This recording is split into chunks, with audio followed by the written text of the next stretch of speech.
So today I have the brand new 2021 Kia K5 to review.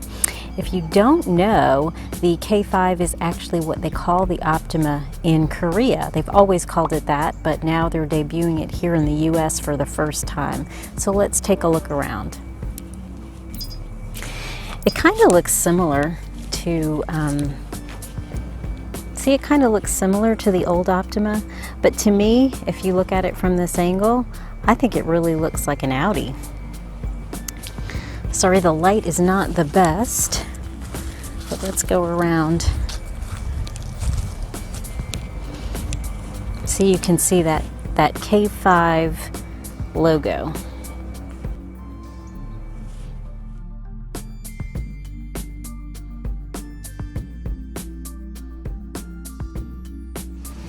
Check out those cool headlights. That is definitely an upgrade, and a nice upgrade from the Optima to the new K5. Just see them at night, they're really cool.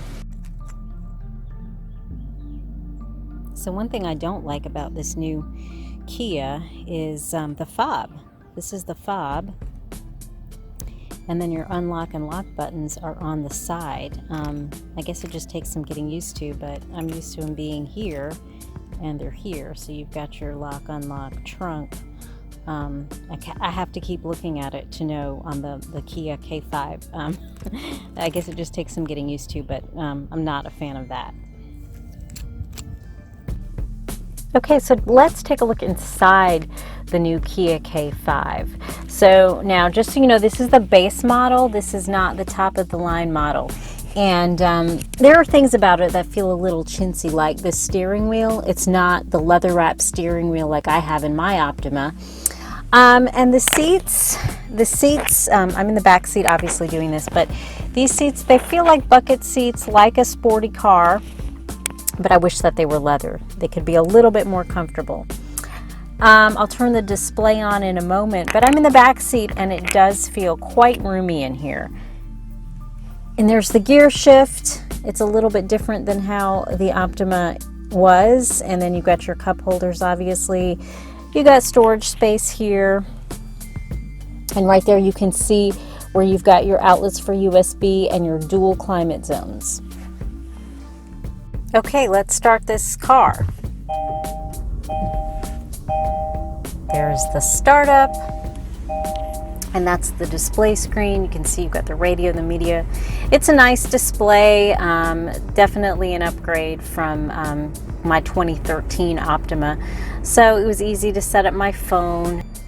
And the backup camera seems pretty clear. I like that. Now let's see how this car really takes off.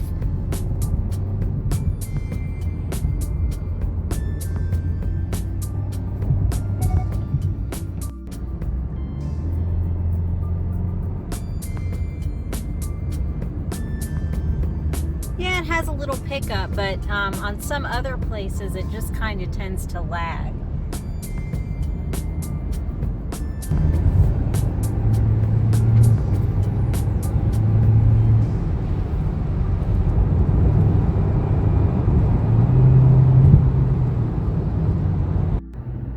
So another thing I really don't like about this car is this, on the steering wheel, well, like I said, the feel of it, I said before, is not that great.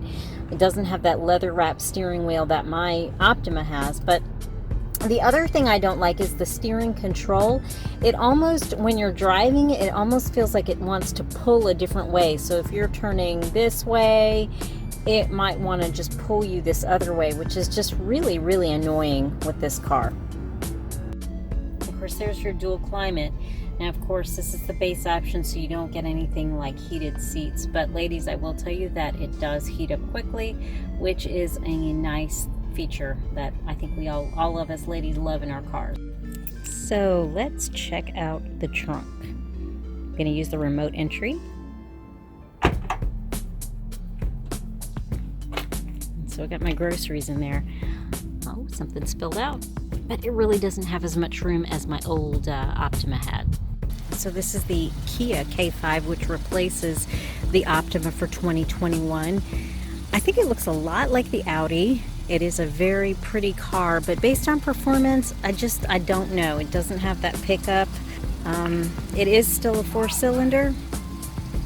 It's got a pretty design, but I just don't know that it's capable of delivering the performance that I would want out of a sedan.